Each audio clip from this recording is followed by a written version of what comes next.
Property या घर, ये हर एक का एक सपना होता है और वो जीवन में जरूर इसको एक बार लेता है या किसी बैंक के थ्रू इसको करता है या इसके ट्रांजैक्शन में इन्वॉल्व होता है।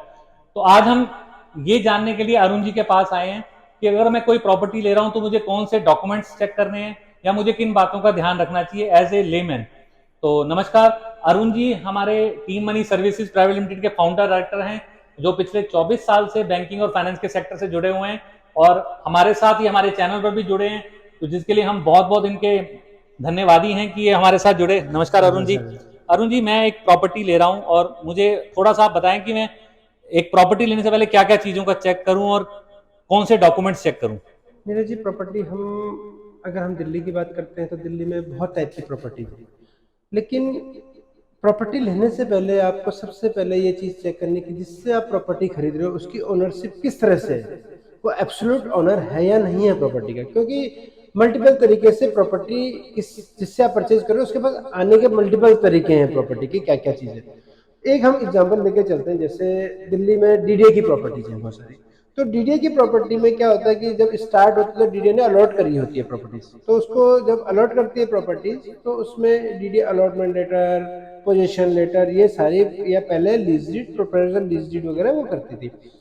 उसके बाद क्या होता था कि पुरानी प्रॉपर्टीज थी वो हायर परचेज पे होती थी। अब तो जो डीडीए अलॉट करती है वो फ्री होल्ड बेसिस पे करती है, लेकिन पहले लीज होल्ड बेसिस पे या हायर परचेज बेसिस पे या कन्वर्जन बेसिस पे। तो क्या होता था उस समय कि आपको अलॉटमेंट हो गई, आपके नाम पे लीज डीड बन गई, फिर आपने किसी को सेल कर दी।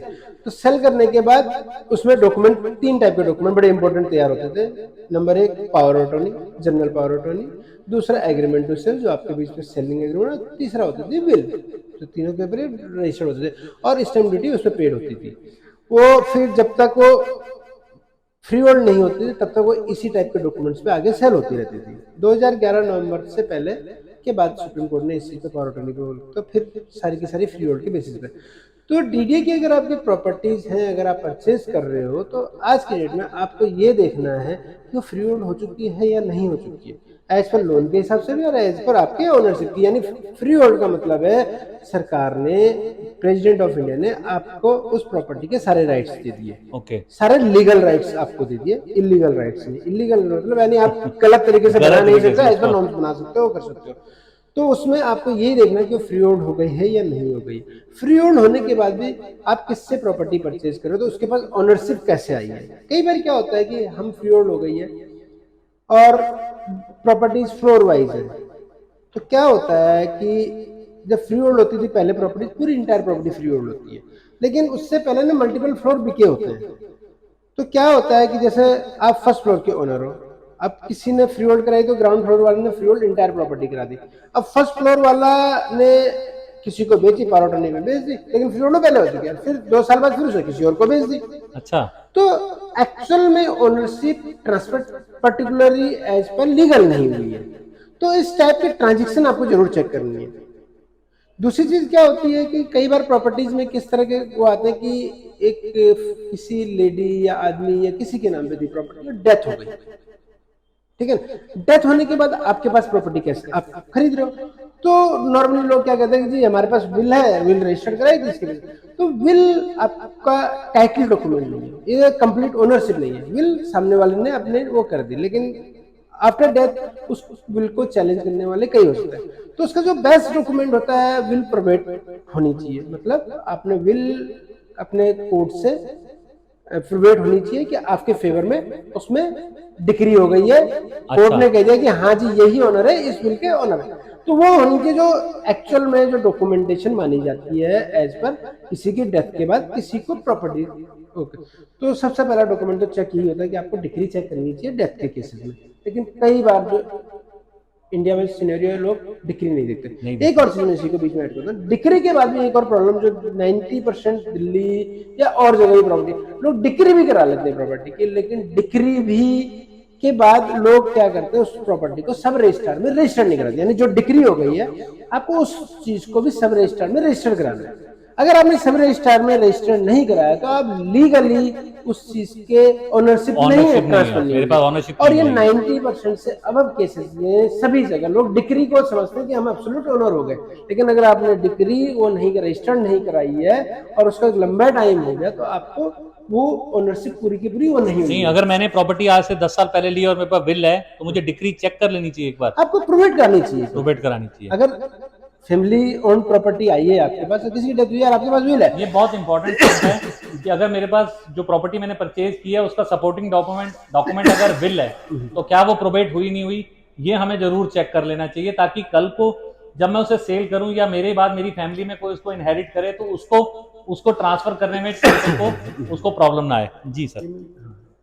तो इस तरह से है कि प्रोवेट होनी चाहिए। अगर प्रोवेट नहीं है तो उसके अल्टरनेट, तो अगर कई बार विल प्रोवेट नहीं हुई है और प्रॉपर्टी आप खरीदते तो उसमें फिर हम प्रिकॉशनरी कुछ चीज़ें और कर सकते हैं कि उस फैमिली में उन्होंने आपस में जितने भी उसके ओनर हैं, जो उसके सर्वाइवल मेंबर्स हैं, जो उस